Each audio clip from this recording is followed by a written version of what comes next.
स्वदेशी और पर्यावरण संवर्धक हिंदी भाग 18। तो हम पानी के बारे में विचार कर रहे थे कि जो उपलब्ध स्रोत है पानी के वो सभी के लिए कैसे उपयोग में ला सकते हैं उसके बारे में हमें सोचना है।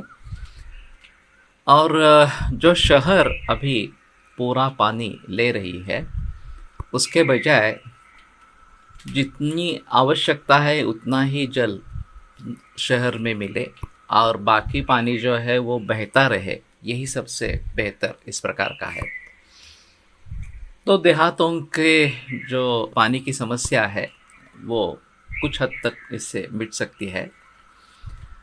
और जिस भूप्रदेश में जिस प्रकार का हल हो सकता है इस समस्या का, उस तरीके से उसमें सोचना है। और जितनी भी बारिश होती हो उस बारिश को हम किस तरीके से भलीभांति इस्तेमाल में ला सकते हैं इसके बारे में सोचना है। इसलिए मैंने कहा था कि ज़मीन के नीचे अगर हम टैंक बनाते हैं और वहाँ पे पानी का संचय करते हैं, बारिश के पानी का, तो कम से कम पीने के लिए तो पानी सभी के लिए उपलब्ध होना चाहिए। और खेती में भी गन्ने की खेती जो है वो बहुत पानी पीने वाली इस प्रकार की है। केवल वो कैश क्रॉप है और उसके लिए ज़्यादा श्रम उसमें नहीं होते हैं, इसलिए किसान उस तरफ मुड़ रहे हैं। जब भी पानी की उपलब्धि हो जाती है तो किसान आसानी से उस तरफ मुड़ जाते हैं। तो ये गलत है। हमें ज़रूरत कितनी है ये एक भी देखना है। और दूसरी चीज़, ये शुगर फैक्ट्रीज का जो निर्माण है वो सभी अनैसर्गिक इस प्रकार का है, पर्यावरण को दूषित करने वाला इस प्रकार का है। तो बेहतर है हम प्राचीन तरीके की तरफ मुड़े और नैसर्गिक पद्धति से गन्ने की खेती इस प्रकार से करें जिसमें पानी का इस्तेमाल कम से कम हो और यूरिया वगैरह ऐसा कुछ डालने का सवाल नहीं रहेगा। और उसके आगे उसके जो गुड़ बनाना है या शक्कर बनानी है वो भी नैसर्गिक तरीके से बनानी है, जो प्राचीन परंपरा है उससे बनानी है।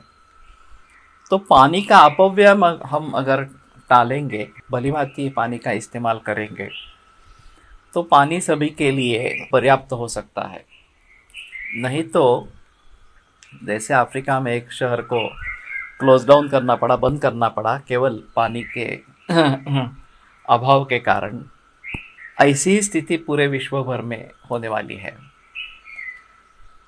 तो उसका भलीभांति कैसे इस्तेमाल करें इसके बारे में सोचना है। और पानी गंदा करने वाली जो चीज़ें हैं उसको पहले रोकना है।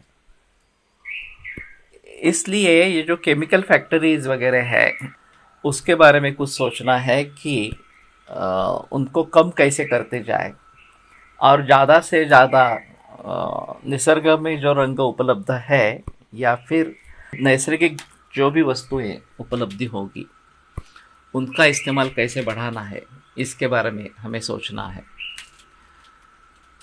तो हर रोज के इस्तेमाल में आने वाली जो भी चीज़ें हैं उनके बारे में जहाँ जहाँ तक हो सके वहाँ नैसर्गिक जो साधन सामग्री है उसी का इस्तेमाल करना है। और ये जो कमर्शियल अभी बड़े पैमाने पर उत्पादन करना और सस्ते में उपलब्ध होना, ये चीज़ों को धीरे धीरे कम करते जाना है। जैसे कि हमारी बाल्टी है बकेट, उसमें सारे बहुत प्लास्टिक का इस्तेमाल हो रहा है।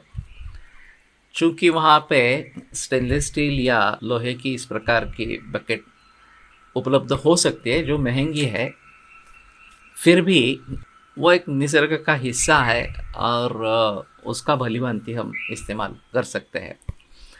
तो जहाँ जहाँ भी नैसर्गिक चीज़ों का इस्तेमाल हो सकता है वहाँ पे वो हमें देखना है। और ख़ास करके पानी को प्रदूषित करने वाली चीज़ों से दूर रहना है, ये एक अहम चीज़ इसमें रहेगी।